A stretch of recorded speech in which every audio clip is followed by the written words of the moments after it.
Hello, and welcome to the RPG Rundown. I'm Seth. And I'm Jeff. From dungeons to deep space, we've got the systems and the stories for your table.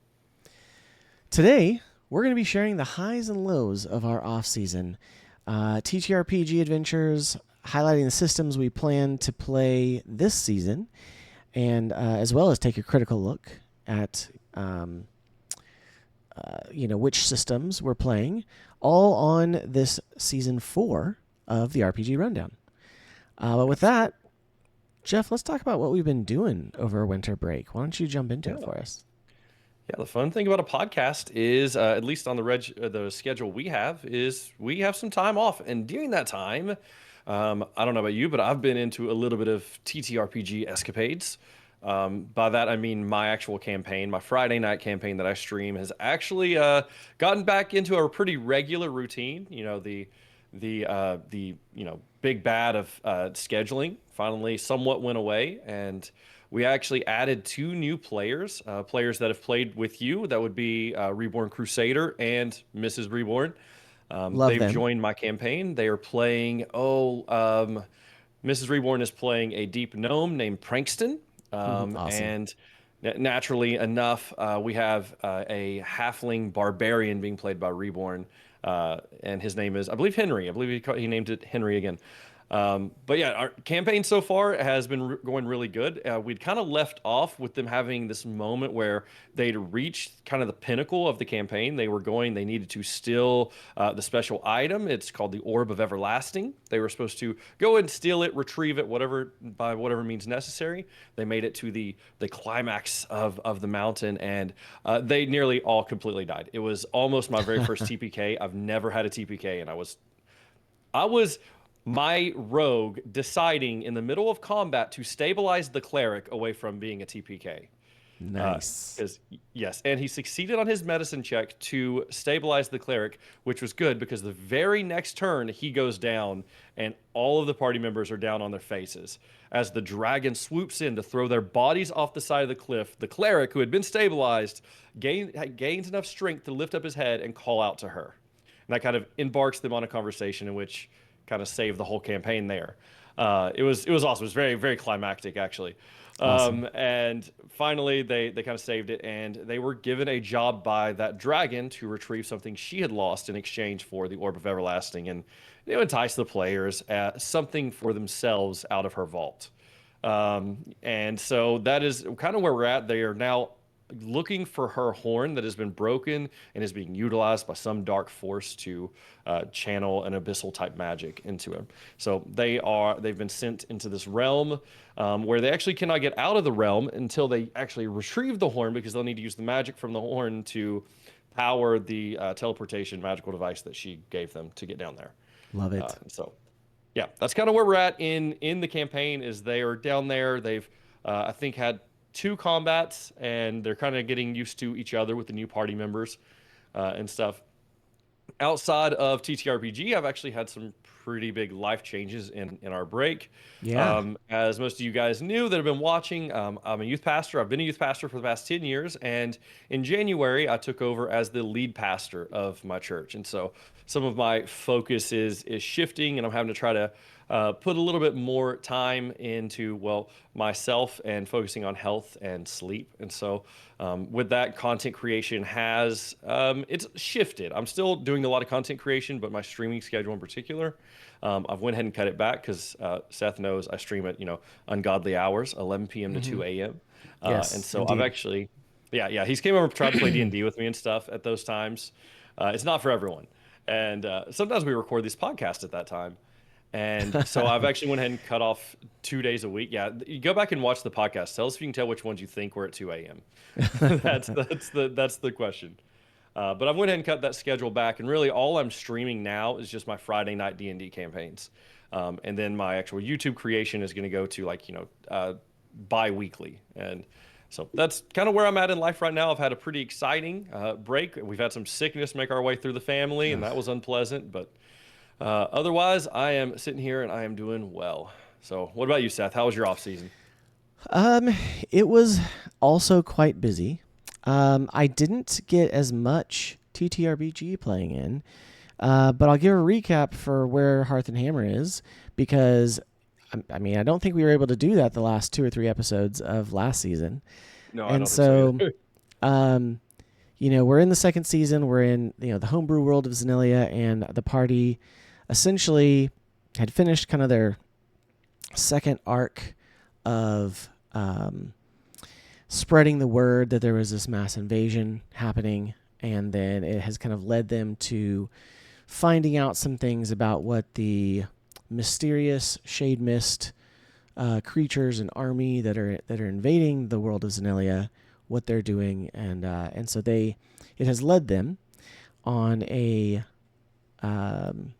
journey now where they're getting ready to head to an island in the middle of this kind of like a sea that is surrounded by land, but there's an island in the middle. It's got a magical repository of knowledge, and so they're getting ready to head there because they heard that it's being attacked, and so it's going to be the next dungeon for them to go into. Yeah, very nice. However, I like how your players, unfortunately, you can tell them, yeah. oh, this island's being attacked, and they're like, well, let's go save it. My players be like, sucks for them. What do we need to do next? Well, so they had already planned on going to this island because they wanted Okay. to go do some research because they wanted, one of them Right. was wanting to find research on dragons, one of them was wanting to find research on the shade mist, and then my rogue the island is probably closest to his homeland, which he was exiled from like 100 years before because he's an elf.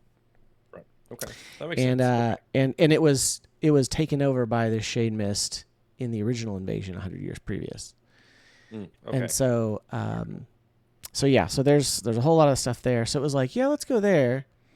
And then while they were there in the port city, for the Sundorf kingdom that's there, and they basically had an alarm that was like, oh, now it's really important because they had pretty much decided to go there. So it's like, all right, well, let's give you urgency now. And so, Right. Yeah. and so there's a reason, that they're going to go, and essentially, they're about to arrive. They had an encounter on the sea, with some flying creatures that landed on their ship.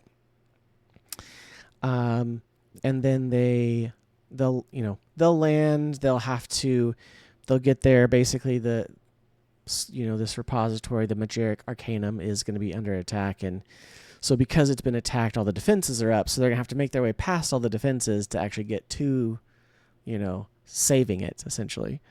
Right. All the conventional forces go fight the, conventional forces of the shade mist that are trying to land on the island. So Right. So Okay, they're the task force, the small strike team, to go delve this under siege magical tower essentially. Very cool. So that'll be fun. But unfortunately, we have had through December and now January, not just in my family, but in some of my players, we have had sickness and we have had life things that have popped up. And so we were supposed to have this in December and then in January, and we have not had a chance to get to it. So, So unfortunately, that's been put off, and there are things that may continue to put it off, unfortunately, but we'll see. Yep. Because on top of that, outside of TTRPG playing, I too have had an increase in work. I've shifted roles and have gained a lot more responsibility, and so I've been taking way more meetings and had a lot more work, which is all good, all great. Right. But that time consuming for sure, and having to shift around. So all of that, more fun things. I was able to back some new Kickstarters, as I do often. Right, for sure. Yeah. I backed one for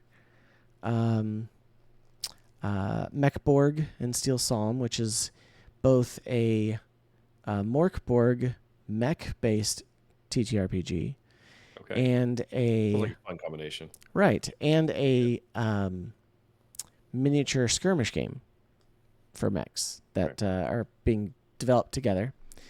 Yeah, I'm not gonna lie. You got me antsy to play like some more Mech Warrior or something at some Yeah, point, or BattleTech at some point. yeah. And no one around me plays, so I can't. So I don't know that it's yeah, an so online way to play. there's we're gonna make some ways. We're gonna make some ways. Okay, all right, we got to do it. Also, I bet I could find people near you. I'm pretty They're connected, so probably like I've talked to like some of like the local shops and stuff because yeah. we have like 3 game shops now, whereas like when I was a kid we had none. We And have I've gotten asked to like several of them, several new and most ones. they do a lot of Warhammer and stuff, but There's a lot to do. Although BattleTech is right behind Warhammer, honestly, in right, popularity right now. Yeah, it is the number 2 miniature based war game right. out there. So, but yeah. So anyway, just stuff like that. Christmas and all the holiday stuff was good. A Mhm. little chaotic, but good. And then also there's some other life change things happening. We're considering, you know, some other big family life changes. That Mhm. Yeah, we'll see. We don't know. We don't know right. what's going to happen, but it also adds a lot. So, It does absolutely. but yeah. So let's see. Let's get into what we're gonna do for season 4. Yeah. So for season 4, we're kind of shifting gears from our past couple seasons. Past couple seasons, we had found games that we had play tested that were releasing, betas or alphas, like things we were very excited about, and like really we just needed an excuse to test play them. For this season, season 4, our goal is going to be to test play games that are already released, fully released, that is, and hopefully have a bit of a following so that we can give a test play and let you guys know what one, if you already like the game, you can at least know our reaction to the game, what we think about it. But then if there's a game that's been out for a while and you're like, man, I've just really been wanting to play, Monster of the Week, well, we'll tell you our thoughts on that particular game. And then you won't have to worry about betas and rule changes and things like that. We can hopefully go over with the established rules of the game, and then you can use that. Because I know a lot of games we've test played, we're like, we're going to have to play test this again as soon as Yeah. it drops because the rules have changed so much. Well, Uh, and to be fair, 2024 was a massive year for it was a big TTRPGs. TTRPG year. I mean, Absolutely. we had DC 20. Hmm. We had Daggerheart. We had Oh, yeah. Draw Steel. We had Cosmere slash uh, uh, Stormlight. I mean, Stormlight, those yeah. are 4 For massive monster TTRPGs. TTRPGs that were Yeah. announced and If there's began ever playtesting. a So if there's ever the clickbait term D&D killer, it's one of those 4. I don't think there is a D&D killer. I'm just throwing that I out there. don't. Spoiler Yeah, alert. and I don't think so either. I don't think so But either. if there's ever a But game that's gonna come but up they're gonna. huge, I who think all knows? 4 of them are gonna cut significant swaths of Mhm. market away from D&D. For Not sure, that people will absolutely. stop playing D&D, but I think that like they will garner a lot of attention as they Hmm. release, and because we like all of those we liked all of those things. We liked MCDM. We liked Dungeon Yeah, Coach. And all those things, we were excited about them, and we were like, well, we've kind of got to jump on this train and do these, right. Well, yeah. I mean, especially when there's like, given the opportunity. So well, on one hand, like there's the popularity around it. It's like obviously the video is going to do well because everyone wants to know about these games, but also we're TTRPG nerds. We've been yeah, waiting for these games to come out, so we yeah. wanted to hit them as soon as they dropped. But that So said, really, on the spot, not yeah. in the note, Seth, what do you think was your favorite game that we play tested in Oh 2024? I know. I man, asked that that's realizing I know I'm so gonna have to answer it tough. too. And So okay, okay, it's kind of a two. I have 2 really. okay, I'm just all gonna right. say 2. So Let's hear here's the that go thing. to. My favorite playtest experience Hmm. is Yeah. is Cosmere RPG, aka Stormlight RPG, and Mhm. that's because you and I got to actually sit down and playtest it Yeah, with a absolutely. dev, and Yeah, and so it was something that was just like awesome. yeah, that was You know, amazing. that Absolutely. was an incredible experience. Um, the but the one that I think I came away being most excited about is Draw Steel. Mhm. Okay. And I think it's All right. because like Stormlight slash Cosmere is going to be really easy to transition from 5e Mhm. to Stormlight. Okay. Yeah, I agree with There's a that. lot of similarities. There's a lot of things in it that I like a lot, and I would probably say I am More excited to try to play that when it comes out than 5e. Yeah. That I agree said, with that.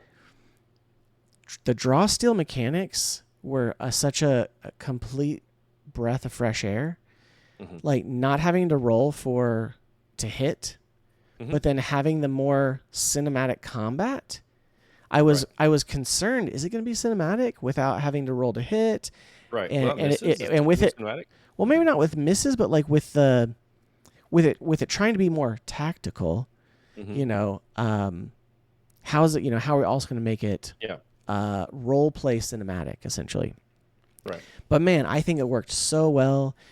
Austin like doing that like misty step kind of thing with his rogue and hitting like It's so five different good. enemies as a level 1. It's level one. And It's one of those then games I us can't wait to see at higher levels. and then us getting like that critical success on the encounter, Hmm. and bypassing what could have been another combat encounter altogether. Right.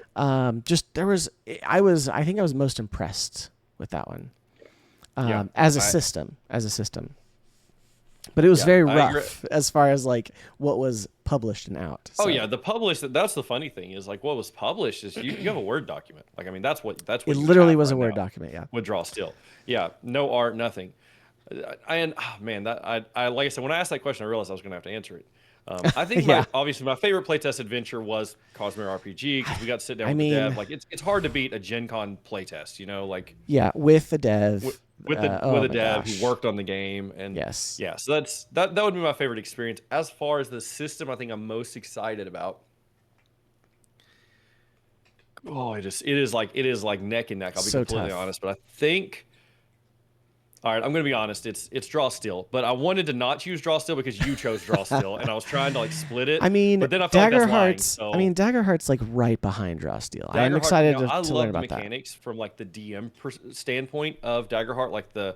I love the duality dice. I love the failures and the different like mechanics that the DM gets as well. Like, Daggerheart is, like Daggerheart DC 20. They're all right there. So anyway, I guess we went about that a big roundabout way to say some of those games were really really fun and we're very excited about them. Yeah. Um, and I don't know which one I'm actually going to play in like a long form campaign yet. Right? Hopefully, all of them at some point.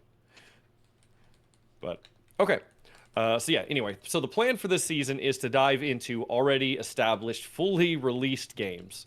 And to play test those. So, at this point of the podcast, we want to jump over into our list of, I think we have 6 that we plan to play test and give our critical review of those. And if you're not familiar with our critical review, each one of those stands for something. C is character creation, R is role play opportunities, the integration of lore, tabletop experience, in-game mechanics, combat system, artwork and design, and the learning curve, right? To give our Yes. full critical review so that you have a better idea of what the game system is. And so here's what I want. My challenge for our YouTube audience. Now, if you're listening to the podcast, you can still participate. Hop over to YouTube and do this. Is whichever game you'd like to see us test first, leave that in the comments right now because we're going to go ahead and go through our list and we'll just kind of, I Yeah. guess we'll just go back and forth. Or I'd even say, what's the priority? Because like the reality is, we're going to test at least 2, Right. We're going to test but at we least do have 2. to So which schedule. ones do you think we should And so absolutely test? schedule allowing what are the ones that we want to get to first, and what are the Yes. ones that if we can't get to them, we have to push off to later. So Right. That's a great way to put it. So and yes, the these comments are going to make also all the difference here. yes, and these also aren't counting the like 20 or 30 that have been on our backlog for 2 years. We have such a backlog. But Yeah. So I'm gonna start with my I guess I'll start with my 3 and I'll go to you and you can whatever order you want. yeah, Man. go for it. Right now, my third and has been on my list for a long time is the Fallout RPG. So I'm a huge fan of the Fallout system. I'm a huge fan of anything apocalyptic, and Fallout is one of my favorite series. So I would really love to playtest the Fallout TTRPG. Yeah.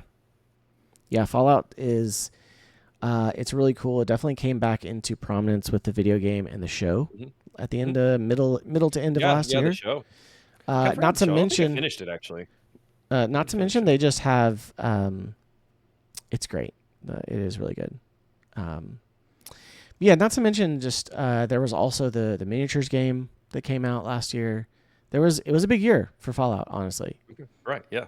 So Yeah. the, So the so the plan is we get to all six of these. We don't fully know if right, that's going to right. happen, but the plan is to get to all six. So okay. So if I'm going with my number three, I actually have three on my number three, and it's really not that I'm going to like we're going to do all of these, but it's more Okay. of a Okay. which comes out first and which kind of makes the cut, Okay. because I That's fair. expect all of these to hit uh, distribution and publication in this season. All right. So one of them probably has a jump on the other two, but I'm just putting them all out here. So Okay. uh, Mechborg, which I mentioned earlier, Right. Yeah. Legend in the Mist, which is from the same uh, producer as your Two. number one, Yep. which we'll talk about in a minute, Hmm.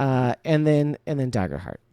So again, I have backed all those on Kickstarter. I expect to get I expect to get Right. them in the next 6 months. So that's why I'm Right. saying one of these will be probably the number three, maybe the number two spot. But if I Okay. haven't gotten That's them, fair. and if we do somehow just start booking it through these play Mhm. tests, then I have a different number two. So, but what's your number two? So my number two is again, this is one we've talked about in previous episodes. This is Monster of the Week, and so Yeah, the easiest way that I can, my understanding of Monster of the Week is, I haven't play tested it, but it is I think it's a 5e supplement that is essentially supernatural, right? You have this weird, crazy monster, and you're like a hunter, and you go find the thing and kill it. Like yeah. that premise sounds just amazing to me. I Like, I don't know if it's direct 5e, is it not but I okay? but I I was thinking do it's 5e. I know. definitely could be wrong. Yeah, I'm not sure, but I do Oh know no. that CJ, one of my players Mhm. in Hearth and Hammer, he does DM Monster of the Week. So Does he? we have So he. we have an in there, and Oh, I you're think right. we could. It's powered by the apocalypse. So it's Yes, apocalypse. powered by a puck. I thought it was something else. So I was gonna say Yep. Fate though, but I didn't. Since I wasn't sure, I wasn't gonna say it. So Yep. So you're right. It is apocalypse engine. So perhaps if we playtest that, we can have CJ come DM for us. absolutely, Then we can absolutely. sit back and kind of enjoy that. That'd be great. Um, awesome. So my number two. Again, this was something that I was kind of brought to my attention. Um, funny enough, it was brought back to my attention just recently when uh, I happened on Twitter or X. I happened to respond to somebody that I thought that D&D or TTRPGs in general should get back to standardizing the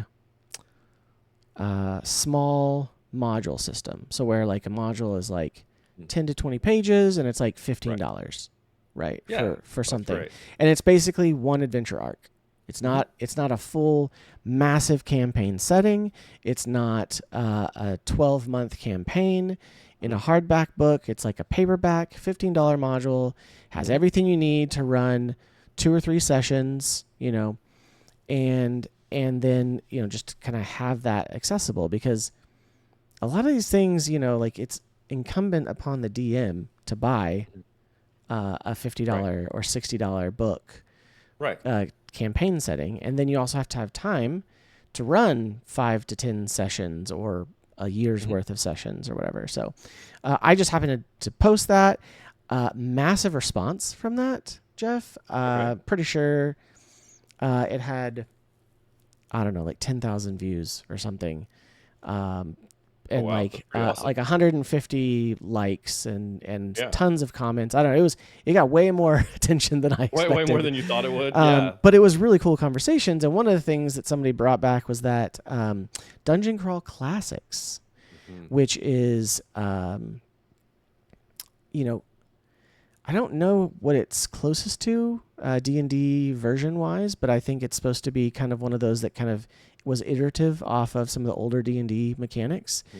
And it apparently they do a lot of Yeah. those small modules. So that piqued my interest for sure. And so that's something that kind of bumped itself up on the list. And I definitely want to give it a So try this year um, as yeah, well.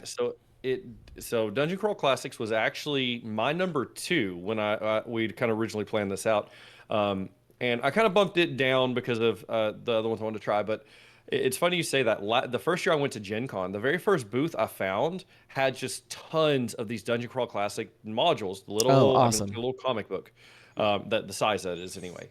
Yeah, And they're having $5 a piece. that's I'm awesome. kicking myself so much for not grabbing a handful of them. And You that's what know? I would love to see. I would love to see a Yeah. return to the $5 to $15 modules Oh, so for yeah. stuff like that. Like I said, even if it's like, again, $5 makes me think of like one session, right? I'm gonna go get Right. it. This month's session is gonna be in this module. Hmm. $15 to $20 makes me think, okay, it's a small adventure arc. So like Right. two to four sessions maybe.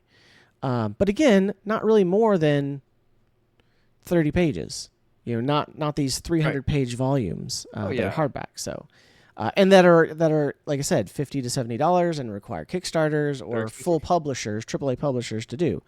And So, the thing is, like, I mean, maybe online I'm playing with more groups, but the thing is, if I ever play through, like with my main, I have like a main group. If I ever play through a big $60 adventure, I'm probably not touching that thing again. And by the time I do, there's gonna be a new system, and like, so I don't know. Now, I guess if you're running for multiple groups, you can get your money's worth out of it, but I yeah. would struggle. I think that's one of the reasons I'd mainly do like homebrew stuff. Well, and like a lot of the reasons to buy campaign settings or Hmm. supplements or whatever, in Right. my opinion, is to take things in there that you really like. Right. And that's one of the things that Yeah. I was Yeah. able to talk about with Daryl in the previous Hmm. episode, which was an interview with Daryl Jones from Splattered Ink Games. Go check out his Kickstarter, A Time Traveler's Guide to Dinosaur Hunting. That's awesome. Uh, Amazing interview. Daryl's so awesome. Yeah. But one of the That is things that we that's super talked cool. about was that his kind of like mentality when creating this was like, first and foremost, it is a book of resources for you to take and extract and put in your game. Yeah. And then That's great. second, it is a fun setting that if you want to play in this world that we've created, it's going to be amazing. Hmm. And so I Definitely. loved that. So yeah. So like I said, that's That's kind of fantastic. where I'm at with that. Hmm. But that said, let's get to your number one. And if you are watching on YouTube, we are going to show off our number ones in the Hmm. presentation. So So, if you've been watching it all, this one is probably not a surprise to you because it's been my number one for a while, and I still haven't got to play test it. But it is City of Mist. that's right. Um, City of Mist to me looks like everything I want in a superhero style, and I kind of say that with like some asterisk on it too. In a like superhero style TTRPG, because in City of Mist you play as what's known as a rift, and essentially you are kind of like a normal person, but you have a mythos of a mythical creature or fictional type character, and that gets where you get your power. But oh, there goes my dogs. My family must be home. But yeah, so in this, Seth, I'll let you talk about yours real quick while I should close this door. Okay. All right. So we're back. Jeff, continue. What is City of Mist? Yes, yeah, all right, all right. Uh, Kind of had a dog situation there, but okay. So City of Mist is your very, I don't know, your very standard superhero noir type thing. Like if you go into like the quick start rules, it actually has like a comic book type page, and it talks about how you have a detective agency where it's always raining and there's a neon sign outside, like that. Just very stereotypical noir style. But to me, it's like played in a modern world, and you actually get to play the role of kind of that vigilante type superhero, and it can be anything that you can dream up. So yeah, this game is still at the very tippity toppy of my list that I'm so excited to I play. I definitely would say that it's superhero noir. It's that Yes, dark, gritty the superhero, dark, as gritty super. opposed Yes, to the Spider-Man, the Avengers, stuff like right. that. Like it is Yeah, definitely a unknown, a mhm, Daredevil style, right. Hell's Kitchen kind of setting. Yeah, Yeah, but no, it. see, that's great, and I love that. I love like Yeah, superhero genre anyway. But I agree, Marvel and DC's went a little bit crazy. Okay, like we got video games and 1,400 movies and like all kinds of stuff. Like that's like I love like the unknown superhero style of stuff. Like one of my favorite audiobook series ever was Worm. It's just an audio podcast. Like you can listen to the podcast, the entire book series has been recorded on there. Like I don't know if the author put it together, the fans put it together, but like I listened through it a couple years ago, phenomenal. But it was all like superhero-ish stuff Yeah. and all like unknown sort of this gritty noir style. And so yeah, City of Mist is very, very high for me. But No, with that it's said, what about you? well. I just want to speak to City of Mist again for a second. Like, it's Okay. honestly something Yeah. I've been wanting to play too. I actually backed the original Kickstarter, like, I don't know, 7 years Okay. ago. Oh But wow. it was like, it was really early, and I just got like the starter set, and I Hmm. think probably in Okay. digital. So I got like the starter set in PDF, and that was it. And it's Okay. just Yeah. never been something that I had a chance to play, or people that were interested, and other things would always take precedence. So I'm excited to explore it too. Right. Um, and what I mentioned earlier, the Legend in the Mist, is actually the fantasy setting that is going to be kind of the same rule set. I think it's going to be tweaked, and so, but like I am excited to do City of Mist, so that's going to be a lot of fun. Yeah. Yeah. I'm super excited about that one. So yeah, that one will be one of the first two that we do. I think depending on basically scheduling the group Mhm. and scheduling ourselves as well. Right. Yeah. So Yeah. Exactly. Yeah, that's one. Yeah, um, that's one of my struggles has been lately with like just our D&D group is like we have a bad case of missing DM, and that's just because my schedule has been insane. same, same. Yeah, Yeah. yeah. It's been that, and just family has demanded a lot more of my attention, which I know it's the same for you, Hey. but like our Yeah. within our group, it's always family comes first. So Absolutely. Yep. okay, That so does too. my number one, and again, you'll probably know this for me, but my number one, as a massive fan of BattleTech and MechWarrior, is of course the MechWarrior Destiny RPG. It is the Yeah. TTRPG. It's actually the newest version of a TTRPG set in the BattleTech universe. There's also MechWarrior: A Time of War, and they still kind of are concurrent. Like, they're still both in, not really in development, but they're both, around. But Hmm. Destiny is the newest one. And there's actually a group that, little group, some of y'all may have heard of, Penny Arcade. The creators of Penny Arcade, of such fame as Acquisitions Incorporated, for D&D, as also being the people who created the PAX series of conventions. Um, they actually, obviously big, just nerds in general. And a year ago, they started playing a MechWarrior Destiny / Alpha Strike campaign, streaming it weekly. They just hit 52 episodes, and it's called Black Remnant. And so, I've been keeping track of them this last year a little bit. Haven't watched all of them, but I'm going through and binging them through right now because Catalyst Game Labs, the company, just released a miniature force pack for Black Remnant, which they were not canon, but I'm pretty sure now they're kind of being canonized, which Okay. is so Very cool. cool. Yeah. And so I'm hoping to connect with them, with Jerry, Tycho Brahe, on his online handle, and have already kind of made some inroads on that. And I'm hoping to have him on my BattleTech podcast.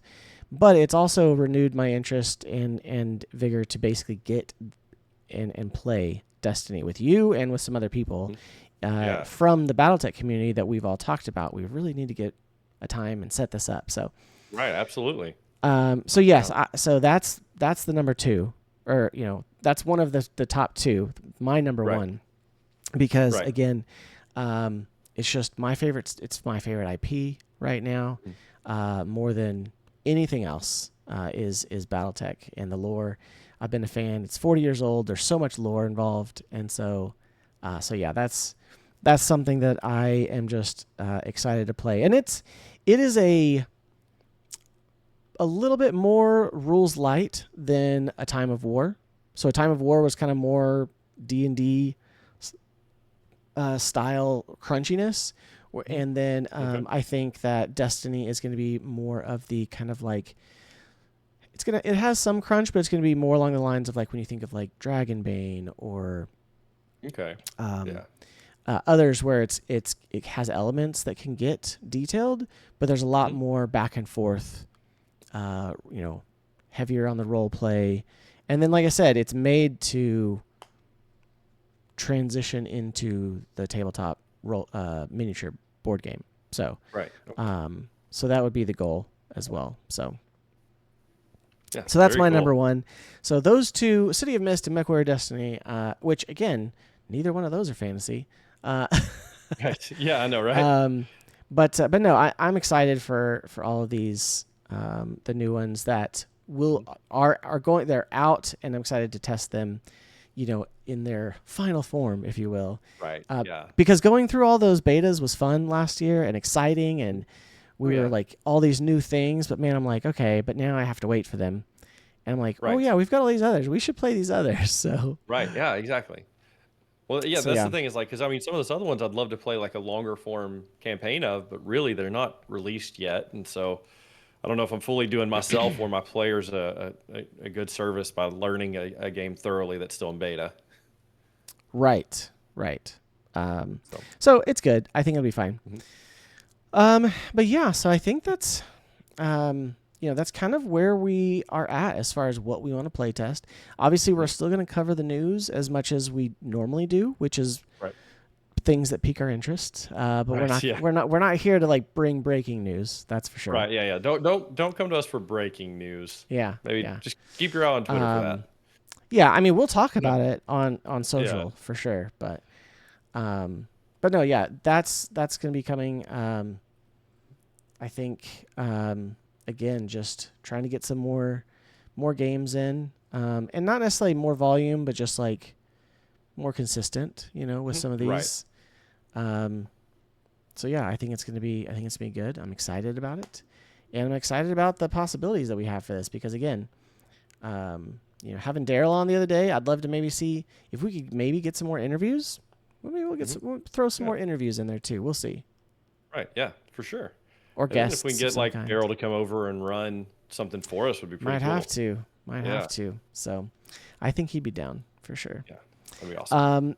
All right. Well, hey, we once again, we are part of the Love Thy Nerd podcast network. Be sure to check out the YouTube channel over at youtube.com at the RPG Rundown LTN. No spaces. You can search for the RPG Rundown LTN. That should pull us up. But make sure to go check out all the other Love Thy Nerd podcasts. We have something for everything. We have, board games to wrestlings to comics to, things that go a lot deeper because at the end of the day, Love Thy Nerd is all about sharing the love of Jesus with our nerdy neighbors. And so that's what we're here to do just in our general, everyday happenings of talking and playing about TTRPGs and just being able to exemplify that. But we're fortunate to be part of Love Thy Nerd and all the efforts that they make in that and in the gaming industry in general. And so we love them. We thank them for their support. And go check them out as well. Yeah. All right. Well, yeah. I think that does it. I think that's it. Unless you got anything else, Jeff. Nope. I think I'm good. I'm just excited for this season and the different games we're going to play. Yeah, me too. Awesome. Well, from our table to yours, thanks for joining the RPG Rundown. Till next time, may your rolls be epic and your stories legendary.